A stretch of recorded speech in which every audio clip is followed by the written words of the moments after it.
Dr. Evaldo Correia Chaves, advogado das causas militares federais, autor do livro Habeas Corpus na Transição Disciplinar Militar, em parceria Vadimeco Militar.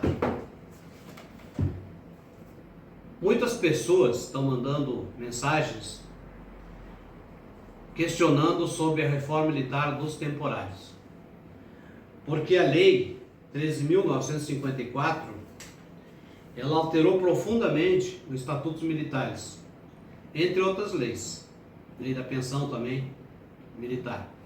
Mas, sobretudo hoje, vou falar sobre a reforma militar dos temporários. Então você que é soldado das Forças Armadas, que é cabo temporário, que é sargento temporário e que é oficial temporário, tenente temporário, então é para vocês que eu quero me dirigir.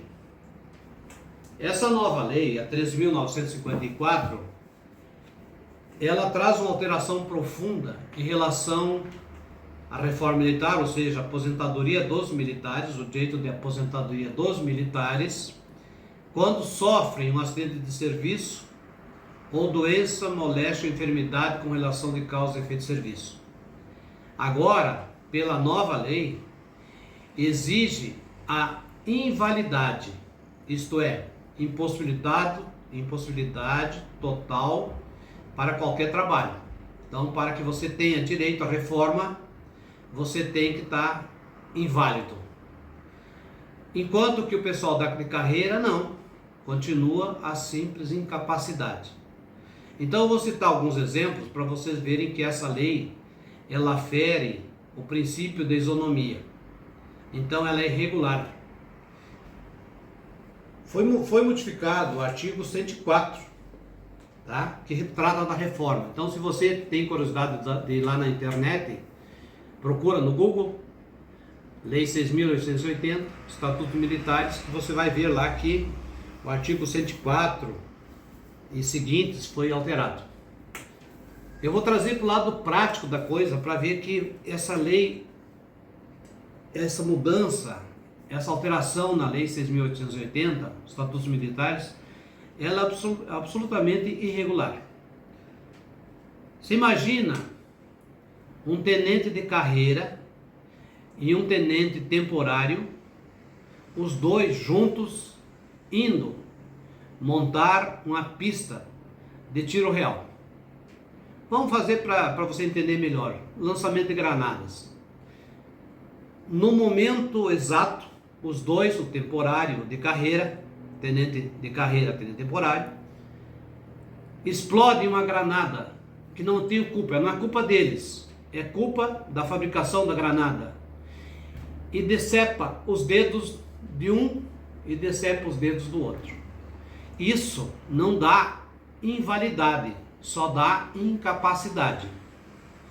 Pela lei, o temporário, esse temporário, que tiver essa mão decepada, incapacitado, de forma permanente para o serviço ativo das Forças Armadas, será mandado embora, será licenciado. Sem direito nenhum, porque vão dizer assim, não, nós vamos te dar o tratamento, que é o encostamento. Mas o que adianta encostar essa pessoa se os dedos estão decepados? Então, quebra o princípio da isonomia. São dois seres humanos, são duas pessoas. Um vai ter direito, o outro não. Então, você que é temporário e que sofreu acidente de serviço, e aí pode ter uma lesão em diversas partes do corpo. Acontece muito de joelho, tornozelo, coluna. Primeiro tu tem que provar que é um acidente de serviço. Então, não há culpa tua, há culpa da administração. Não houve negligência, imprudência, imperícia, transição disciplinar, nem crime, nem desídia. Então a culpa é da administração. É a administração que não treinou você de forma adequada, ou não deu equipamentos para você de forma adequada. Então a culpa é da administração, a culpa é da União, porque o Exército, Marinha e Aeronáutica, eles não respondem na Justiça, quem responde é a União Federal. Então a culpa é da administração pública federal. E aí você tem que ingressar com ação, porque isso vai mudar. Muitas pessoas também me falam, e a gente conversa, tá? Furar o olho. Um olho só furado não dá invalidade. Então já teve caso, um menino lá do Rio de Janeiro, só para ilustrar, parece que não acontece, mas acontece. Ele, ao passar por um outro militar que estava cortando grama, sem os cuidados necessários, mas aí a administração que tem culpa, veio uma pedra no olho dele, furou o olho dele. Olha o que está acontecendo com esse menino lá do Rio de Janeiro. O comandante quer ajudar ele e não consegue, porque a lei 13.954, ela nesse artigo aqui, não sei se dá para verificar, se o de carreira for julgado incapaz, ele vai ser reformado. Mas se temporário for julgado inválido, ele será reformado. Aqui está a diferença, tá? Se for julgado incapaz, só no caso do 1 e 2, só no caso de guerra e a GLO. Então, tirou aqui o acidente de serviço, tirou doença, moléstia, enfermidade com relação de causa e efeito de serviço. Então, para que essas pessoas que estão incapazes definitivamente possam ser reformadas, só nesses dois casos. E para o militar que sofreu um acidente de serviço, uma doença, moléstia, com relação de causa e efeito ao serviço, não será reformado. Será mandado embora, será licenciado. É o que está acontecendo com esse militar do Rio de Janeiro.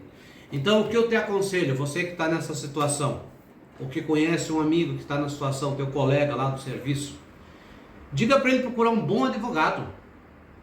E um advogado que conheça as causas militares federais. Não adianta você levar uma ação dessas para um advogado que não tem conhecimento.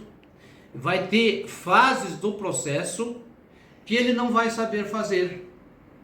E esses processos, a tendência contra a União Federal, ela começa em primeiro grau, ou seja, no juiz. Se for julgados procedentes a teu favor, vai para o tribunal e vai para o STJ. Então, tem que ter um bom advogado para saber manejar com esses instrumentos legais e provar e demonstrar para o juiz que essa lei não pode persistir. É um absurdo, é uma aberração jurídica. E com certeza os tribunais vão reformar essa lei, vão mudar essa lei. Mas por enquanto ela está em vigor. Nós já entramos para 2 militares e se Deus quiser nós vamos ganhar essas ações. Tá? Porque o militar não pode ficar aí aleijado por culpa da administração sem direito nenhum. Sendo que lá do INSS, o INSS dá amparo, é a redução da atividade laboral. Por que o militar é o garoto que sai da sociedade, que vai servir de forma obrigatória ao exército, não vai ter direito? É errado. Quebra o princípio da isonomia. É o artigo 5º da Constituição Federal. Então conselho que te dou, procure um bom advogado, tá bom? Fique com Deus, Deus abençoe a todos vocês.